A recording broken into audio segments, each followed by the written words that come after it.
शाम की माँ 11वीं रात। भूत दया।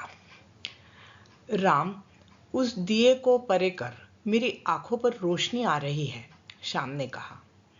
आज बाहर हल्की बारिश हो रही थी, ठंडी हवाएं बह रही थी, इसलिए मंडली अंदर ही जमा थी। हर रोज खुले आकाश के नीचे ही प्रार्थना और कथा प्रवचन हुआ करता था। शाम को दिए की रोशनी से परेशानी हो रही थी। राम दिए को परे करने लगा, लेकिन भिका को यह मंजूर नहीं था।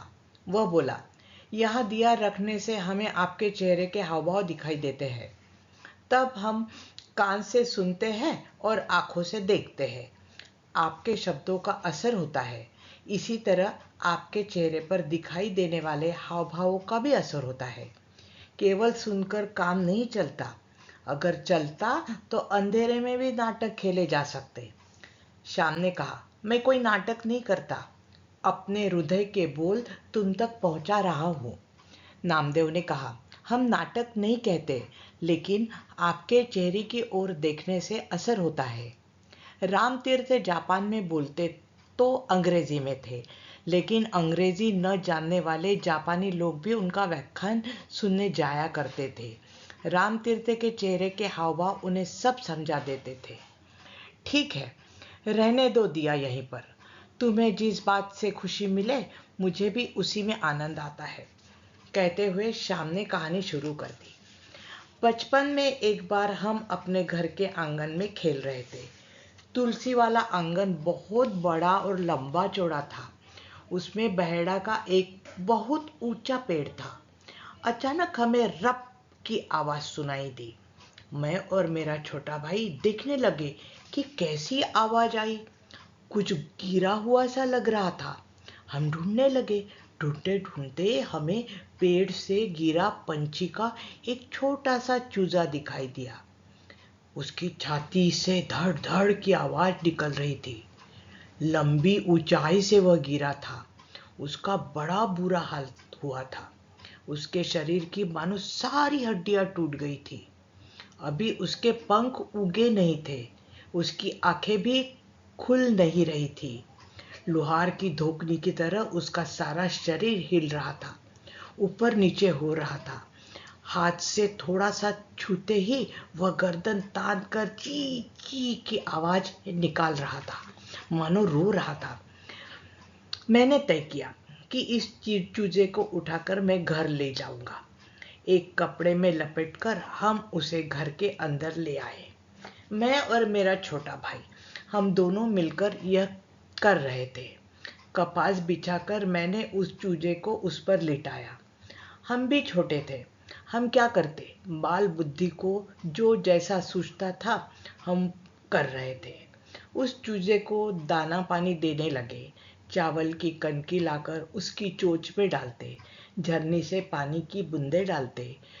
चूजा खा सकता था या नहीं, हमारी देखभाल से ही, यानी उसकी चोंच में चावल के महीन दाने डालने और पानी की बूंदें टपकाने से ही वह मर तो नहीं जाएगा, यह हमने सोचा ही नहीं। दुनिया में केवल प्रेम और दया का होना ही काफी नहीं है।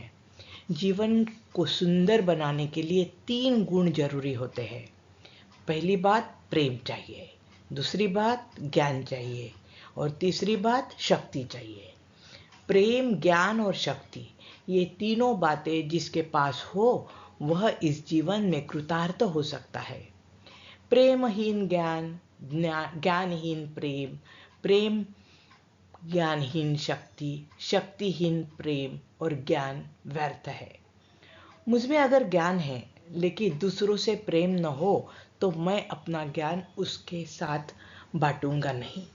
माँ का बच्चे से प्रेम तो है, लेकिन बीमारी में उसकी कैसे देखभाल की जाए उसका ज्ञान नहीं होगा तो उसके अंधे प्रेम के कारण बच्चे को नुकसान भी पहुंच सकता है। यानी कि बच्चे अगर मांगे तो उसे नुकसान पहुंचाने वाली चीज़ें भी वह बच्चे को खाने देगी और उसके प्रेम के कारण ही बच्चा मर जाएगा। मान लीजिए माँ के पास प्रेम है, ज्ञान भी है, लेकिन अगर वह खुद दुर्बल और पंगु हो तो उसके प्रेम और ज्ञान का फायदा बच्चे को नहीं मिल सकता। जीवन में प्रेम, ज्ञान और शक्ति का विकास होना जरूरी है। शरीर, मन और बुद्धि का विकास जीवन में जरूरी है। हम उस चूजे से प्रेम करते थे, लेकिन उसकी देखभाल कैसे करनी है इसका हमें ज्ञान नहीं था। हमने उसकी चोंच में आटा, चावल की कनकी और अन्य चीजें ठूसी और पानी भी उंडेला। बेचारा चूजा, हमारे अज्ञानी प्रेम से ही वह बेजार हो रहा था।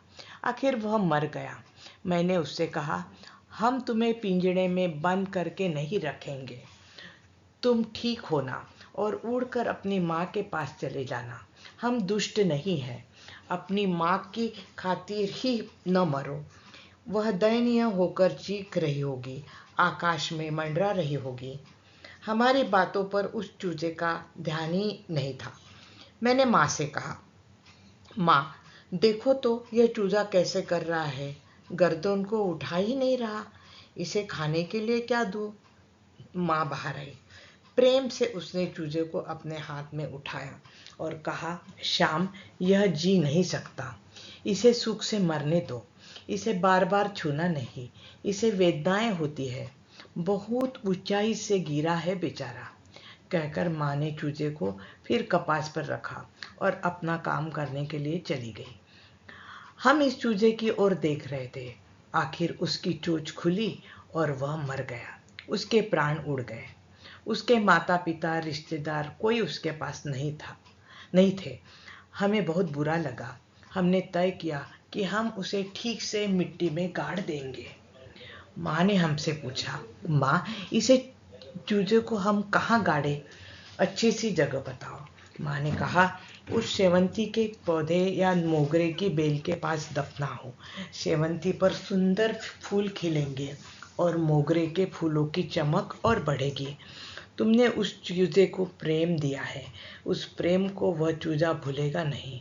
वह उन फूलों में आएगा और तुम्हें मीठी खुशबू देगा। मैंने कहा, सोनसाखली की उस कहानी की तरह? सोनसाखली को उसकी माँ ने मार डाला और दफनाया। उस पर अनार का पेड़ लगाया, लेकिन पिता से मिलने सोनसाखली अनार में आई।